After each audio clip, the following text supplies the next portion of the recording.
Hey, what's up? It's Frank here from Data Driven, franksworld.com and the Data Driven podcast. Let me throw up some URLs where you can find out more about me and the stuff that I do. franksworld.com, Data Driven, and impactquantum.com. Stay tuned for impactquantum.com. There's going to be some new stuff coming soon there. So today I am quite literally streaming thanks to the power of the sun, kind of. So what's actually happening on the wall behind me is that there's an electrical crew replacing all of the circuit breakers and electrical wiring in my house. This was a fixer-upper from kind of day one when we bought it some years ago, and finally after having some moving some appliances around in the house. The electrician basically came and said, we probably should modernize this circuit breaker cabinet you have. So ultimately, that's what's happening today. And what is actually powered by the sun is, if you're watching this on franksworld.com, I think it's that way. No, it would be that way. Somewhere on that, there is my unboxing video of a solar power generator. And I've had that basically running now for a couple of years, off and on, sometimes powering Christmas lights, sometimes just powering just basically loading it up on batteries, powering USB chargers, things like that. And so I took the setup that was connected through with the Deep Cycle Marine battery. Basically, it's a car battery. And that's what's powering my router. And so far, it's holding up pretty well. It's a nice sunny day, so I'm not draining the battery too much. I was able to detect that the draw on my router is about 18 watts, which, if you look at a previous live stream I did where I call it my super battery, but it's basically it's 150 amp hour battery. No, it can't be, because car batteries are 50 amp hours, 150 milliamp. I don't know. I have to look at the side of the battery to get the specs on it, which it's downstairs, just in case the solar fails. But it actually is a readout of what the power draw is. So my older son was asking me questions about this, and I kind of showed him the setup, and then very quickly he was asking questions that I really do need to brush up on the electrical kind of parts. Soon I will have a guest on another live stream this week who has a degree in electrical engineering, so maybe she can shed some light into some of my questions. But with that, this laptop is I'm actually powered through an actual traditional electricity. But if I pull the plug on it, basically everything will be totally solar. I kind of like the idea, though, because the one cool thing, there's multiple cool things about solar power. It's quiet, right? We have a backup generator for the house for when the power fails, which I know sounds excessive, but we're on a well water system, so no electricity, no water. We actually have no water now. Which means if I have to use the bathroom, it's off to the local gas station or supermarket. So that's why when we had a derecho, that's a number of years ago, I think it would have been in 2014-ish, 2013. We had power after 2 days. Some people in the neighborhood didn't have power for up to a week. And that, can you imagine just being without water for a week? So that was a real wake-up call to get the generator. And but that thing is loud. It's loud. Solar generator is absolutely 100% quiet. I've tried to do videos before, kind of live streaming showing it, but until I can get a stabilizer gimbal on a phone or some other type of device, I'm not going to do it live. But basically what it is, and I think Andy and I did a live stream where we were talking about it too, was it's a Coleman 55 watt setup for camping. It comes with the stand, it comes with the 3 solar panels, and a solar charger and all the connectors for it. And basically what the solar charge controller does is monitors the battery so you don't overload the battery. And so I basically have a deep cycle marine battery in there. Deep cycle is important because solar batteries can tend to drain entirely. I'm not explaining this right. And I can't make coffee because I don't have my coffee machine plugged in. But ultimately, that would be another experiment, solar coffee. I think I know what I'm doing this afternoon. But anyway, so this is it's pretty cool. The internet, how's the internet working? Is the internet working okay? The internet's working okay. And I'm streaming, he's watching something. So it's working pretty well. It's I'm impressed with it. I never actually had to use it in the event of an actual power outage.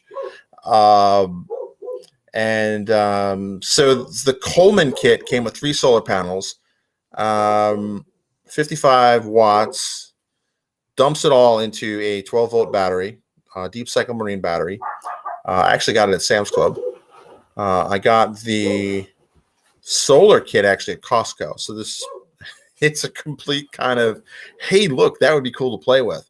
And the original reason I put it together was for a project I was doing for Microsoft called Frosty the Snowbot, which was an IoT project, kind of a prototype idea for the city of Boston to put weight sensors across roofs. In the event of a massive snowfall, they can estimate what the load is on any given roof. And throughout the project, and that was really my first IoT project, was realized like, oh yeah, internet connectivity. Well, you can probably get away with wireless or cellular, but the little things like power. And that system, this system that I have, might be overpowered, but you're considering that you're at a high latitude up in Boston and you're going to have limited hours of daylight and cold, really meant that you really kind of over-engineer the solar collectors and the battery for it. Ultimately, it was a prototype idea, never caught on, but it helped me understand solar power and how to build something like that out. And I still fully don't understand it. Like I have a rough idea what would run and how long I could run it for, based on the draw of the router. So I think it's a Netgear.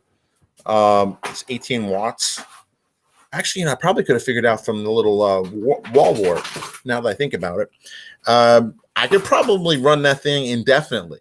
So maybe one of the things I should do is maybe run the wire a little more permanently so I could run it off solar power, just as an experiment.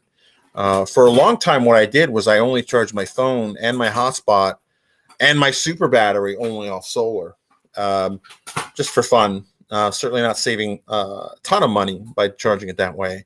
But it's just an interesting kind of thought experiment. One thing I really love to do would be to expand kind of the solar panels and solar array that I have. One of my neighbors, actually 2 of them now, I've noticed driving by, they have big solar arrays in their yard. And I would assume that's because their house isn't really oriented in a way that makes it popular. A lot of folks in the neighborhood actually do have solar panels on the roof, and only 2 or 3 have them kind of in their yard. And I'll probably go knock on their door one of these days and kind of like, hey, why'd you do it that way? What's interesting is that a number of car parks or parking lots in the area actually now have kind of solar panels on top of them, to kind of shade the cars, but also charge up solar arrays. I think solar power is pretty interesting. The only downside to solar power is you immediately need, in order to make it practical, is a battery system or some kind of energy storage system. Whether that's, what some folks will do is some organizations will do is they'll pump water up and then using the solar power. And then at night, when the sun goes down, they'll use kind of hydroelectric, the water coming down. That's not really practical for home use, but it's an interesting concept of energy storage beyond typical batteries. And it's an interesting thought experiment. One thing I'm actually thinking of doing during the last month of summer vacation for the kids is Mark Rober, who's a YouTuber. He's the guy who made the glitter bomb to catch people who steal Amazon packages on his lawn. One of the things that he's done there is he actually has a course. I think it's monthly.com, where he has a course. Man, I really need coffee. I'll have to do a Starbucks run. But one of the things that he has is he has a course that he's doing, and he'll teach kind of engineering, like motors and like mechanics, stuff like that. I'm actually thinking of taking it with my older kid and kind of just doing science experiments on that, because I have the time. I'm taking the month of August, most of the month of August off. More on that in a future live stream. And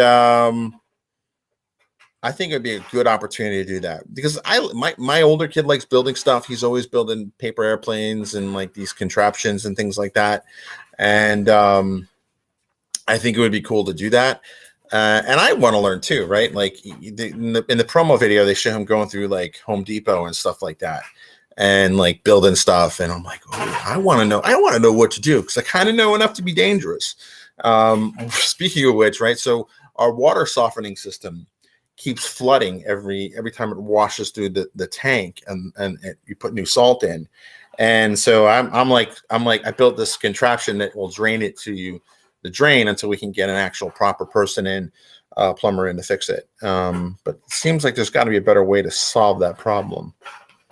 But yeah, I'm so used to pushing bits around, pushing actual atoms around, or coming up with contraptions like that. I think it would be a good area to explore and to learn.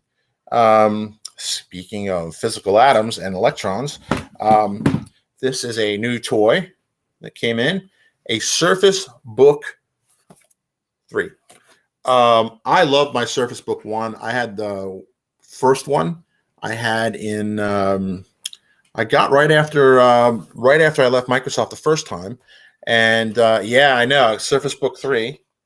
Hey, Andy, how's it going? Andy Leonard, my brother from another mother. If you want to join the live stream, Andy, just text me, and I'll send you the link, and I'll make sure I get a headset so I can actually hear you and not create this whole, I like to call it conference call dubstep. But yeah, so I really liked it. So this showed up, and one thing that I think is really important about this one that the old one, the first generation, didn't have, was the USB-C port. Now, USB-C is something that I never really prioritized getting my hands on because I didn't really appreciate it. This laptop is actually charging on USB-C. My docking station kind of set up on my main workstation downstairs is entirely to USB-C. So no weird kind of proprietary dongles. My old work laptop plugged into it. My old last company's laptop plugged into it. Same monitor, same everything, same handwriting, tablet, everything, like all worked great. I'm going to try plugging this one in so I'd have one kind of docking station to rule them all, which I think would be epic. And I was going to try that out today, but I didn't want to push the solar generator because that particular workstation has 3 monitors attached. And I think that would tax my solar generator. Again, not totally sure. The battery itself has 55 amp hours attached to it. There is a way to put them up in parallel or in series. I forget exactly what it is, where I can double the amount of time on it and keep the same voltage. There's also another way you can wire it so you get twice the voltage. So it'll be a 24-volt system. And this is where kind of my knowledge trains off. And I'm not in the mood to do that. Parallel. Thank you, Andy. So that would be in parallel to do that. I thought it was that. These are the things that, this is why Andy has to come up and visit for sure. And he can help me out this out. Increases the amperage. Right. And amperage is a measure of current flow. Yes. In series will increase the voltage. That's right. So fun fact, when I was mucking around with this, I had a voltmeter on the solar panels. And the thing that confused the living daylights out of me was each solar panel produced the same amount of voltage. And I'm like, that doesn't make any sense. Why would I? And then when I was able to test the amperage, and that's one of the dogs chiming in. Apparently, she knew the answer. It was getting the same voltage. I'm like, that doesn't make any sense.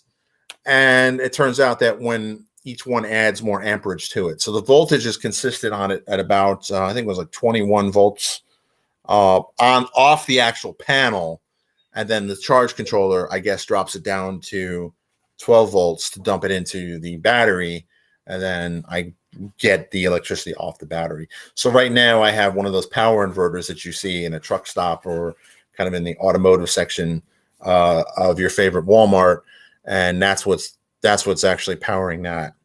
Although I think Andy and you discussed this on a live stream where I actually am the wall wart. It basically converts AC power back into DC power. So I'm actually going from DC power to AC power back to DC power. And I know that there's some kind of energy efficiency loss in that. But again, kind of outside my wheelhouse. But yeah, so in series, it will increase the voltage. Awesome.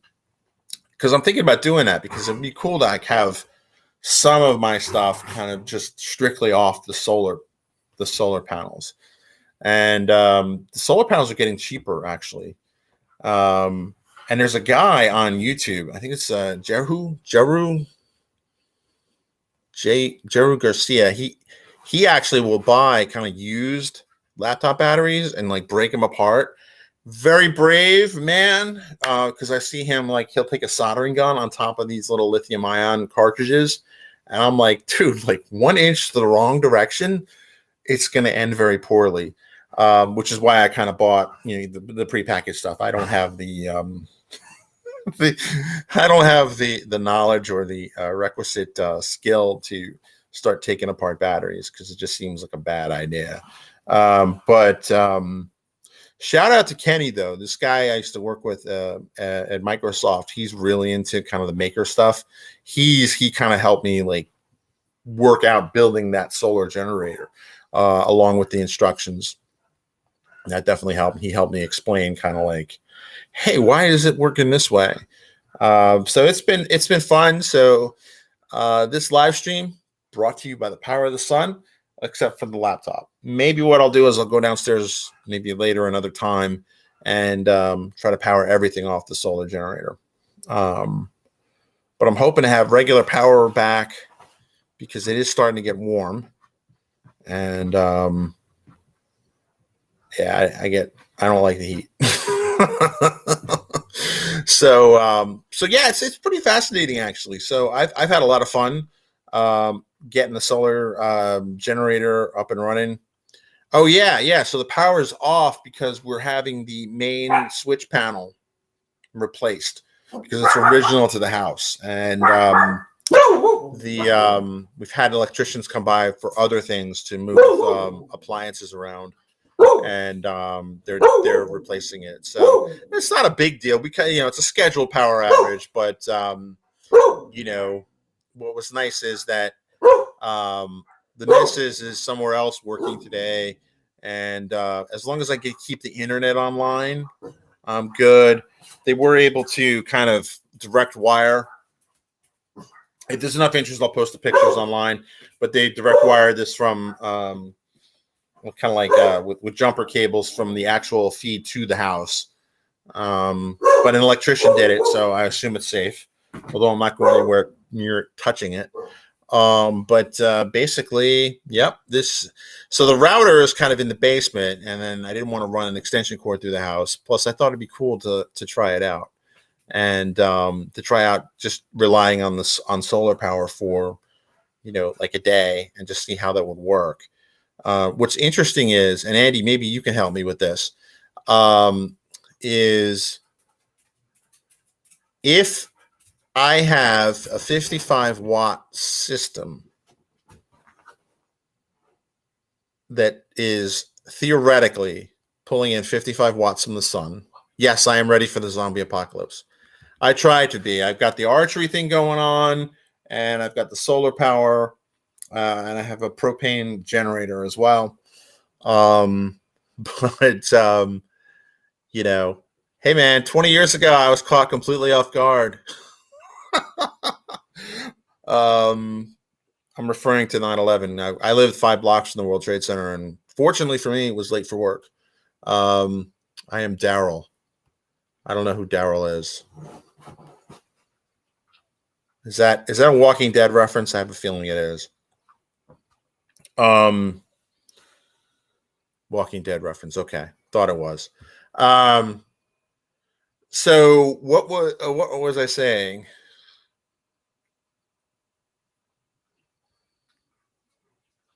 I think there's the dog that's running away now. So I probably have to go herd the dogs in. So 55-watt system. And according to what I can read, is that the router has an 18-watt draw. Assuming everything's equal, I could run the internet that router in perpetuity off the solar. Yes, am I right on that? I think I am, because, well, maybe not, because I'm only bringing in 55 watts in perfect sunlight, and solar is awesome, but the catch with solar is, every day you have a night. So wattage is amps times volts. Got it. So I have a 55-watt system. So then it would just be a matter of how much surplus can I generate and store for the overnight. That's going to be my science experiment, is could I run an internet router off the solar battery for an extended period of time? I do have a battery, yeah. I have a deep cycle marine battery, 12 volts, and it is 55 amp hours, which I suppose I could multiply 12 times 55 to get my wattage. Or is amp hours a different measurement than straight up amps? So 55 times 12.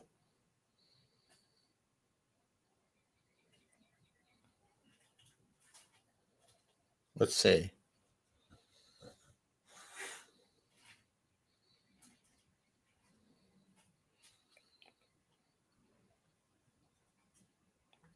$55 times 12. 55 times 12 is 660. So that's my 660 would be my total wattage in the system. So trickle charge the battery and then use the battery to power the router. Yeah, that's how it works. I'm not running off. So the solar, I don't have my little diagram thing. So I have the solar panel. The dogs have to get their word in. I may actually have to go. I think a package is arriving. All right. So you and I, Eddie, we'll have to talk about this. Because I think it'd be cool. Like, hey, I have my router running just off the sun. Thanks, Andy. I appreciate that. Awesome. Trying to think. What was I going to say? You can tell I'm short on coffee. Maybe I'll take the coffee machine downstairs. What I really need is a more portable way to move the solar battery. Because right now it's like in a big tub. And it's kind of formidable. And I keep it outside because supposedly it does that. Coffee machine is a lot of wattage. Yeah, that's what I was afraid of. But it's coffee, so it's worth it, right? Yeah, I might see if I can do that. Get it so it's working on that. I wonder how that would work in the winter, though. Yes, coffee is totally worth it. All right. Well, the dogs are barking their heads off, and I want to thank you for watching. If you have any questions or comments, or you know a thing or two about electricity, let me know in the comments below in whatever platform you're on, because I needed to learn. And if you've been in Mark Rober's class, let me know, because I want to know if it's worth it, and I can definitely get some understanding of actual kind of physical engineering. I'd like to think I have the intellect to handle it. And it's always good for the kids to get into some STEM projects. With that, I will sign off. My name is Frank Lavinia, and you can check me out on Instagram and Twitter at Frank Diggs Data. And with that, I will end this live stream with some fancy graphics.